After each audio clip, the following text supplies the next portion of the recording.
اچھا، میں اس national dialogue committee کی آج سیشن میں موجود تھا اور نیشنل ڈائلاگ کمیٹی کا سیشن ایسا ہی سیشن تھا جس میں ایک شادی ہونی ہے اور اس شادی میں جس لڑکے کی شادی ہونی ہے وہ بھی نہیں تھے، جس لڑکی کی شادی ہونی ہے وہ بھی نہیں تھے، باقی سب موجود تھے۔ تو اب اس میں دیکھیں نا کہ مذاکرات کس کے بیچ میں ہونے ہیں؟ مذاکرات ہونے ہیں پاکستان تحریک انصاف یا اپوزیشن کے بیچ میں، وہ بھی نہیں تھے۔ مذاکرات کس سے ہونے ہیں؟ ظاہری گورنمنٹ ہے، ظاہر اسٹیبلشمنٹ گورنمنٹ ایک پیج پہ یا وہ ایک پارٹ ہوتے ہیں، اب تو چونکہ خالد صاحب خود کہتے ہیں کہ ہائبرڈ ہے، تو اس میں نون لیگ اور پیپلز پارٹی بھی نہیں تھے۔ تو یہ میں فواد چودھری صاحب ہو گئے یا دیگر ان کے جو اکابرین ہیں، میں ان کی نیک نیتی پہ شک نہیں کر رہا، اور آج یہی ہمارے جو وہاں پہ کولیگز تھے، جس طرح مالک صاحب نے بات کی اور ان کے علاوہ وہاں پر ایون دورانی صاحب نے بات کی اور شاہد خاقان عباسی صاحب نے بات کی کہ دیکھیے نا کہ اب ایک ایسا پروسیس آپ کر رہے ہیں، ٹھیک ہے یہ تو سب میں نے پہلے بھی کہا کہ سب چاہتے ہیں مکالمہ ہو، مذاکرات ہو، مسائل کا حل ہو، بحران حل ہو، یہ سب لوگ چاہتے ہیں،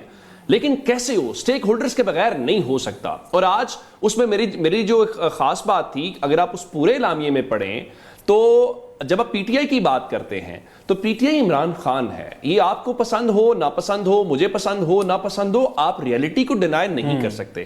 تو اس پورے اعلامیے میں عمران خان کا ذکر تک نہیں ہے، اور وہاں پہ شہزاد وسیم صاحب کہہ رہے تھے شخصیت پرستی سے نکلے، تو یہ سب کو پتا ہے وہ کیا بات کر رہے تھے۔ تو میرا خیال یہ ہے کہ وہ کوشش ضرور کر رہے ہیں، لیکن اس کوشش کو نہ تحریک انصاف کا ووٹر سپورٹر اون کرتا ہے، نہ Tehreek Insaf as a party اون کرتی ہے، اور مجھے آج کے اس جیسچر سے جس میں نون لیگ اور پیپلز پارٹی شامل نہیں تھے، وہ بھی اس کو اون کرتے ہوئے دکھائی نہیں دے رہے۔ تو جب وہ اس کو اون نہیں کریں گے تو پھر فواد چودھری صاحب کس سے بات کریں؟ یعنی آپ کو لگتا ہے کہ اتنی باثر نہیں ہونے والی؟ میں ایک جملہ اس میں اور کہنا چاہ رہا ہوں، اگر آپ اس اعلامیے کو پڑھیں، چونکہ وہاں فواد چودھری صاحب نے پڑھا، تو وہ کہہ رہے ہیں کہ گورنمنٹ اعلان کرے، یعنی صدر زرداری صاحب کریں، نون لیگ کے صدر نواز شریف صاحب اور وزیر اعظم صاحب کریں، اس کے بعد ہم کوٹ لکھپت جائیں گے۔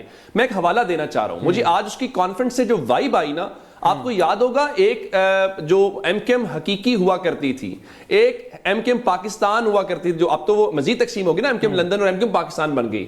مجھے لگا کہ آج این ڈی سی جو ہے وہ یہ تاثر جو ہے اس کو مضبوط کر رہی ہے کہ ایک ایم کیم جو ہے وہ اڈیالہ، ایک پی ٹی آئی اڈیالہ ہے اور ایک P T I Kot Lakhpat ہے، اور فواد چودھری صاحب اور این ڈی سی جو ہے وہ شاید وہ کہیں گے نہیں، کہیں گے تو عمران خان بار بار، وہ P T I Kot Lakhpat کے ساتھ کھڑے ہیں، لیکن مسئلہ یہ ہے کہ مسائل کا حل اڈیالہ میں ہے، اڈیالہ کے علاوہ فی الحال کئی مسائل کا حل نہیں ہے۔ اور ریئل سٹیک ہولڈر، میں پہلے کہتا ہوں، جو رانا ثناءاللہ بات کریں 5 بڑوں کی، دیکھیں ایک بات یہ ہے کہ ہم کتابی باتیں کریں، دوسری بات یہ ہے کہ جینوئن بات کریں۔ جینوئن بات یہ ہے کہ نون لیگ سے مراد نواز شریف ہیں اور وہ ریئلٹی ہیں، اس میں کوئی دوسری رائے نہیں ہے۔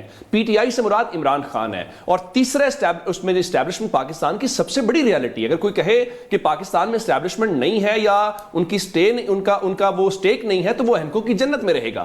ان سٹیک ہولڈرز کو بیٹھنا ہے، انہیں ٹی او آرز طے کرنے ہیں، انہیں بات کرنی ہے، مسائل کا حل نکلے گا، ورنہ پھر اس قسم کی کئی شادیاں ہوں گی اور اس میں کئی جو عبداللہ ہیں وہ بیگانی شادیوں میں دیوانے نظر آئیں گے۔ آپ کا جو کوشچن ہے اس کا کرکس یہ ہے کہ are we serious, government is serious, تو انڈاؤٹڈلی اس میں کوئی شک والی بات ہی نہیں ہے، ہم بالکل مذاکرات کے لیے اس عمل کو بھی اس کا بھی خیر مقدم کرتے ہیں۔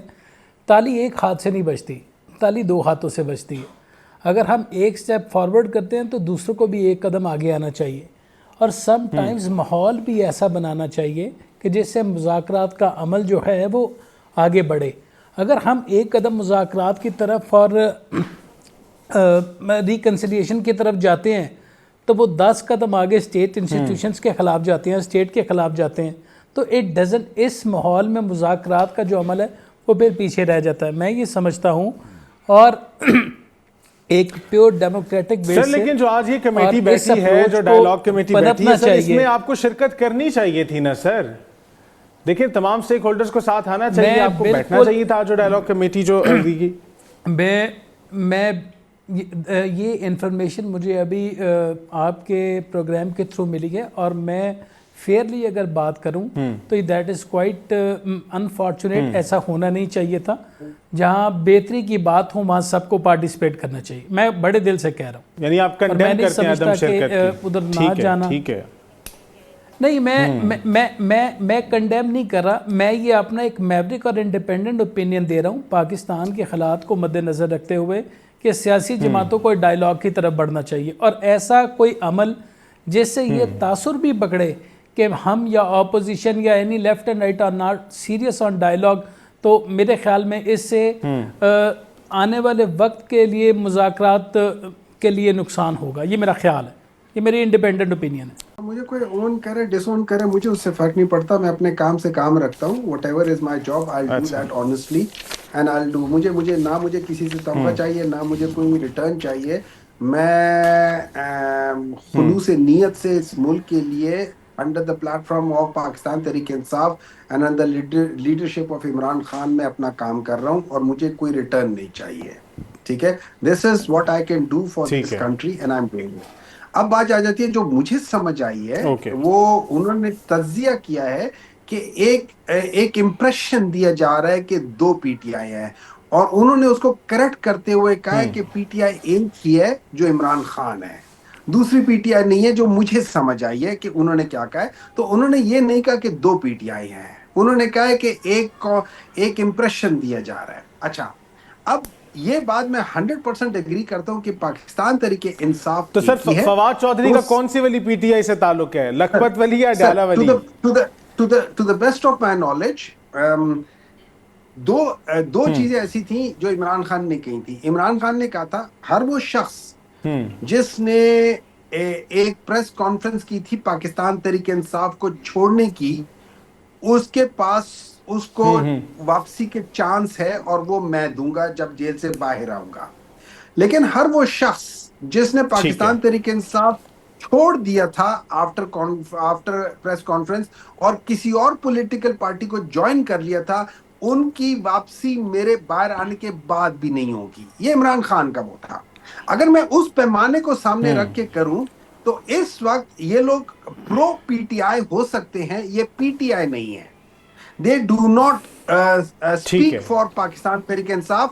یہ پاکستان تحریک انصاف سے ان کا شاید یہ ہمدردی ہو, لیکن they do not represent any kind of things with Pakistan Tehreek انصاف. نمبر 2, پاکستان تحریک انصاف کے بعد جو آپ نے ابھی بات کی ہے سلمان اکرم راجہ صاحب کی, سلمان اکرم راجہ صاحب کی آپ پلیز ٹویٹ پڑھ لیں. انہوں نے کہا میں نے کوئی ایسی بات نہیں کی, میرے خیال میں جیل سے باہر یا کسی چیز کے باہر ان سے بعض جو صحافیوں نے بات چیت کی تھی, اور انہوں نے شاید ان کی بات کی انٹرپریٹیشن غلط کرتے ہوئے یہ کہا ہے کہ آج یہ انہوں نے کہا ہے. دیکھیں اس طرح ہے کہ جو الیکٹڈ بات ہوئی تھی, کسی نے ان سے پوچھا تھا کہ الیکٹڈ چیئرمین ہے, تو اگر دیکھا جائے elected chairman is a different thing اور nominated chairman are different thing. Pakistan Tehreek Insaf میں جو الیکشن ہوا اس کے بعد دوبارہ الیکشن نہیں ہوا, تو اس میں الیکشن کی بات نہیں آ رہی, اس وجہ سے شاید انہوں نے کریکٹ کہا. لیکن انہوں نے کہا as far as today is concern, Gohar sahab, barrister گوہر صاحب از دا چیئرمین, ہی از دا چیئرمین. اس کو انہوں نے تصدیق کی ہے. لیکن جب آپ نیٹی گریٹی پہ جا کے کہتے ہو کہ کوئی کہتا ہے کہ جی ہی از دی الیکٹڈ چیئرمین, تو پھر آپ ان کو کریکشن کے لیے کہتے ہو کہ دیکھیں یار وہ چیئرمین ہے, الیکٹڈ نہیں ہے, وچ از فیکٹ. سو اس میں اچھا اس بات پہ آپ یہ دیکھ لیں, اس بات کے اوپر بیرسٹر گوہر صاحب نے بھی کوئی رد عمل نہیں دیا, کیونکہ وہ بات ایسی کوئی تھی نہیں جس میں کوئی ڈویژن آ رہی ہو. اور انہوں نے اپنی ٹویٹ میں بھی یہ کہا ہوا ہے, سلمان اکرم راجہ نے ٹویٹ نے بھی کیا ہوا ہے, ہاں اس چیز کو اچھالنے میں بعض میڈیا والے شاید ان کو مزہ آتا ہے یا ان کو کہا جاتا ہے, what ever it is, I don't understand that.